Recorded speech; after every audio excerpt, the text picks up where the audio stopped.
নমস্কার বন্ধুরা, আমি যেটা বানাচ্ছি সেটা হচ্ছে ওটসের একটা স্মুদি। এখানে আমি হাফ বাটি মতো ওটস নিয়েছি, একদম প্লেন যে ওটসটা থাকে সেই ওটসটা নিয়েছি। তো এটাকে আমি প্রথমে একটু ড্রাই রোস্ট করে নেব। আর এটা আপনার ফ্যামিলি মেম্বারের জিনিসটা বাড়াতে পারেন, কমাতে পারেন। তো আমি হাফ বাটি নিয়েছি, এটা একজনের জন্য যথেষ্ট। তো এটা আমি ফার্স্ট টাইম ট্রাই করছি। এখানে দেখুন, এটাকে আমি শুকনো একদম একটুখানি নেড়ে নিলাম। এবার একটা মিক্সিং জার নিয়েছি, যার মধ্যে ওটসটাকে দিয়ে দিয়েছি, যেটা শুকনো নেড়ে নিয়েছি। আর এটা একটু ঠান্ডা হওয়ার পর দেবেন। একটা দিয়ে দিয়েছি, তার মধ্যে দিয়ে দিলাম দুটো কাজু আর দুটো অ্যালমন্ড দিয়ে দিয়েছি। আর দেওয়ার পর এখানে দিয়েছি হচ্ছে একটা কলা দিয়েছি, সিঙ্গাপুরি কলা দিয়েছি, একটা কলা দিয়েছি। একটা কলা এর মধ্যে যথেষ্ট। একটা কলাকে টুকরো করে দিয়েছি।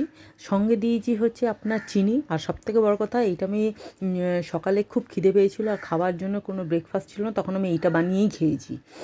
আর সত্যি কথা বলতে এটাতে অনেকক্ষণ পেটটা ভরা থাকে, মানে হেলদি খাবার, একটা হেলদি ব্রেকফাস্ট রেসিপি, একদম হেলদি। এবার এর মধ্যে দিয়ে দিলাম চিনি। চিনির বদলে এখানে আপনার মধু ব্যবহার করতে পারেন, কিন্তু আমার কাছে মধু ছিল না, তাই আমি এখানে চিনি ব্যবহার করেছি।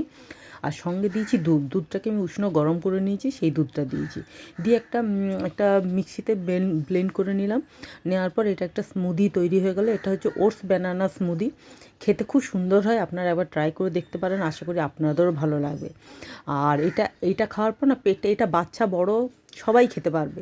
আর এটা খাওয়ার পর না পেটটা অনেকক্ষণ ভরা থাকবে। আর এটা হচ্ছে একদম হেলদি ব্রেকফাস্ট রেসিপি। তো আপনারা এটা একবার ট্রাই করে দেখতে পারেন, আশা করি আপনাদেরও ভালো লাগবে। এবং আমি এটা খেয়েছি এবং সকালবেলায় ব্রেকফাস্টে খেয়েছি, সত্যিই এটা খেতে ভালো লেগেছে, খুব সুন্দর লেগেছে। সবাই ভালো থাকবেন, টাটা।